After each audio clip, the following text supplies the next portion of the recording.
All right, so it's time to talk about everybody's favorite topic. Oh no.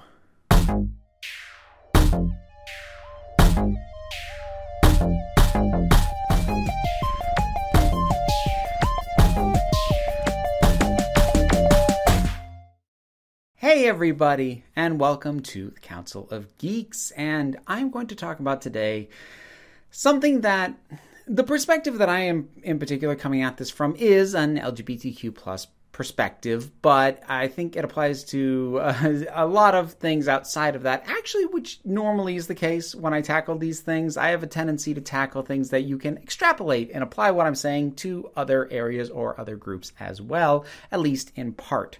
So, I've had this one on my to-do list for a while, addressing the idea or the question of why is the mere inclusion of certain groups of people inherently considered to be political? Now, here's the funny thing about this topic. I've been sitting on this for a while, and when I first jotted down the idea of in some way tackling this, what I thought I was going to be focusing on was talking about how the inclusions of LGBTQ plus people, disabled people, neurodivergent people, racially diverse people is not inherently political. Why the heck do people feel the need to make it that? But that's not where I'm going with this, because, well, it is political. But I think there's still things for me to talk about there, including covering why it is political. So, first of all, something that you need to accept going in is that everything has a political aspect to it. How much of that is intended or deliberate, that will vary, but there's always a political aspect to everything. It does not matter what it is, even if that political aspect is simply the mindset and the framework and the understanding and base assumptions and political background and inherent biases of the people creating the piece of work, whether it be the writer, directors, whatever it is. Their political background and understanding influences what they do and how they come at these things, even if those political views are not directly injected into the work. Everything that is made to be consumed, including art, because I don't care how artsy it is, it's still intended to be viewed by somebody, has a political aspect. And if you are not prepared to accept that, I honestly don't know how to have this conversation with you. But assuming that you can go with me that far, accepting that there is a political element to everything, let's talk specifically about the politics of inclusion and why, or at least my perspective on why, because I'm not an expert, it is such a sticking point, especially in internet discourse, and geek internet discourse in particular, much to my chagrin.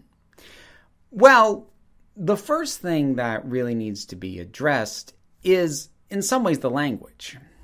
I run into this every now and then, that sometimes part of the problem is the way that we talk about things, and just the fact that the term political correctness exists is part of why people, when they see inclusion, shake a finger and go, politics! Because we actually have the word political right in the thing that we use as an umbrella that this sort of thing falls under.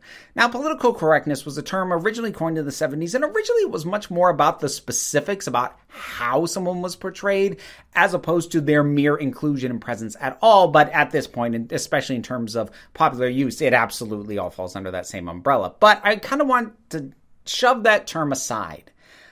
Forget the fact that the word politics exists in this term. That is not what makes it political, because that's just the language. That's just what we use to describe it.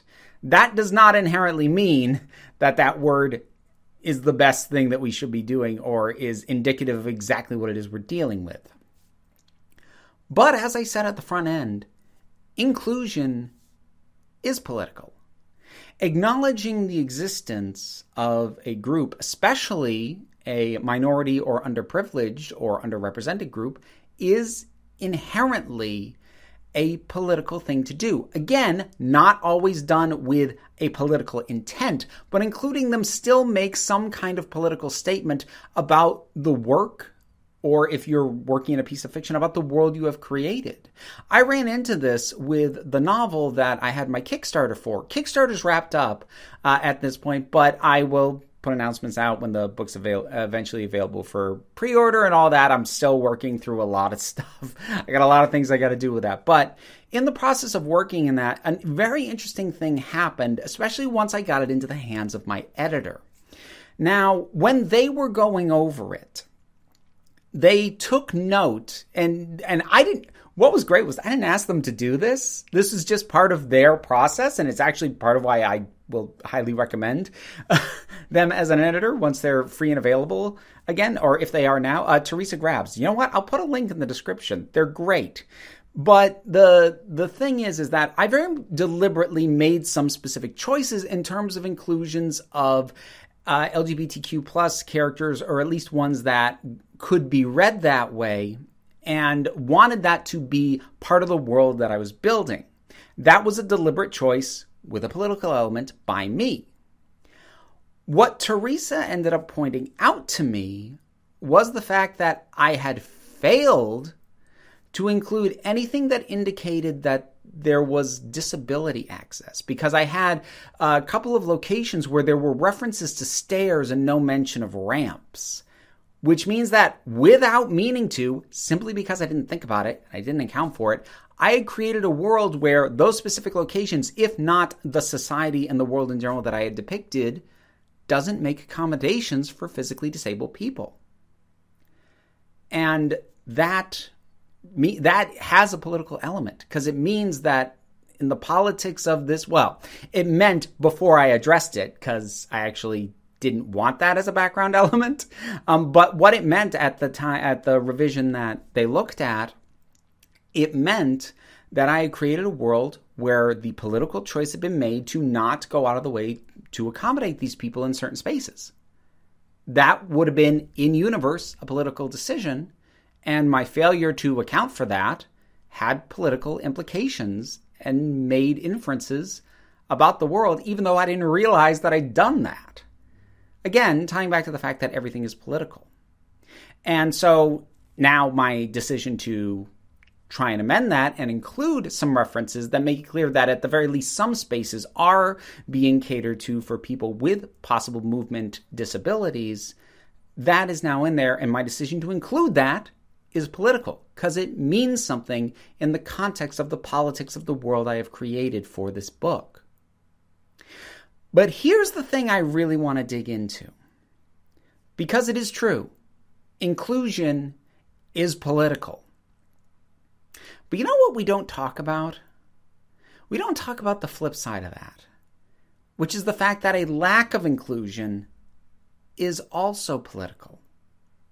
Generally speaking, it is framed as only being political when what are considered to be minority groups are depicted in a work, be it film, TV, video game, novel, whatever. That is considered to be political. But because we don't say that same thing about the inclusion of what is generally the default template, and that template in Western culture historically and still currently is generally male, white, heterosexual, cisgender, and able-bodied.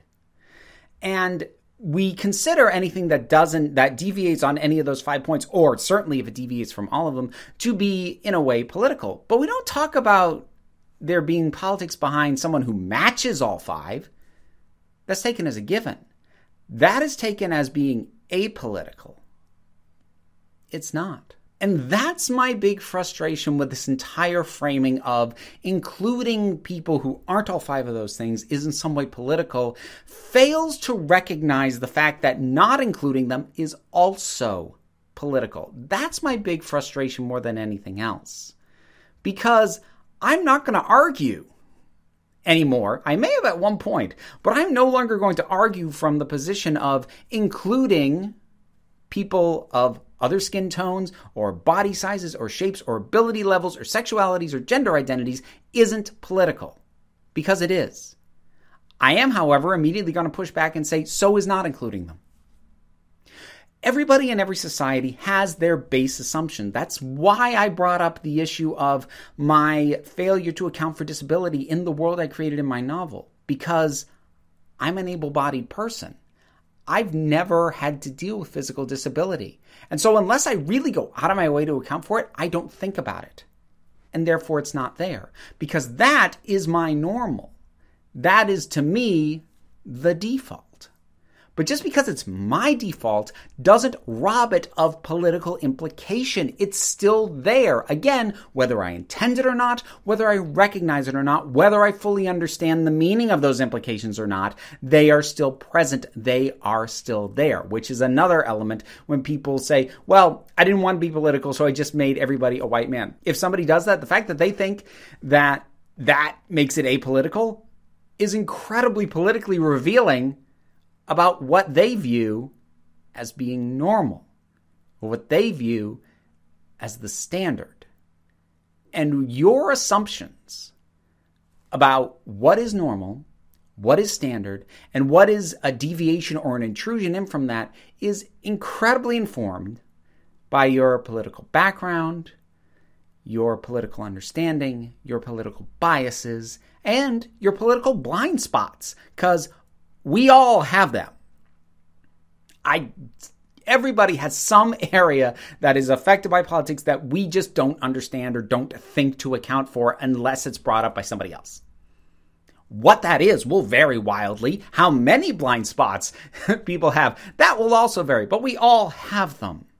And that is why ultimately I am 180 degrees in the opposite direction of where I thought I was going to end up on this issue, which is not the position that I thought I would be coming from, which is these things are not political. Stop acting as if they are. No.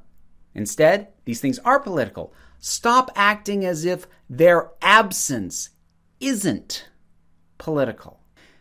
This ultimately is me venting a little bit at the discourse, which is ultimately me howling into the wind. I understand that. I am a small YouTuber. I can't change the way people are having these conversations. And even setting aside bad actors who are going to twist things for their own purposes anyways, even people talking in good faith, I can't control that conversation, but I can still put out there and have it on the record my stances on these things and try to get people to understand where I'm coming from and maybe get them to think about things in a way they didn't before. The way I've had to do with lots of things in my life, not just my creative works. There are lots of things I've had to have my eyes opened about to realize that my assumption that my normal isn't political is fundamentally wrong. Nothing is apolitical. Deal with it. So, there you go. I don't know how much of this is ultimately going to be helpful for other people or how much of it is just me doing this for myself. But I hope you found that interesting, thoughtful, entertaining. I don't know. Whatever your thoughts are, I hope you will drop something down in the comments and allow us to talk about it. Be respectful. That is my one rule. I don't care what your position is. If you're a jerk to me or anyone else, you will be gone. That's how it works. I have a Patreon, which is how this channel is able to exist, and it's how I am able to eat. It's what keeps the lights on around here. And in addition to that, there are all the usual things that you can do to help me out as well. Like, share, subscribe, and all those wonderful things like links down in the description. If you are in need of an editor, check out Teresa. They are amazing. And all the other links besides for merch and Twitters and so forth, but you also don't have to, because at the end of the day, you are the council, and I am only running the meetings. And until next time, this council is adjourned.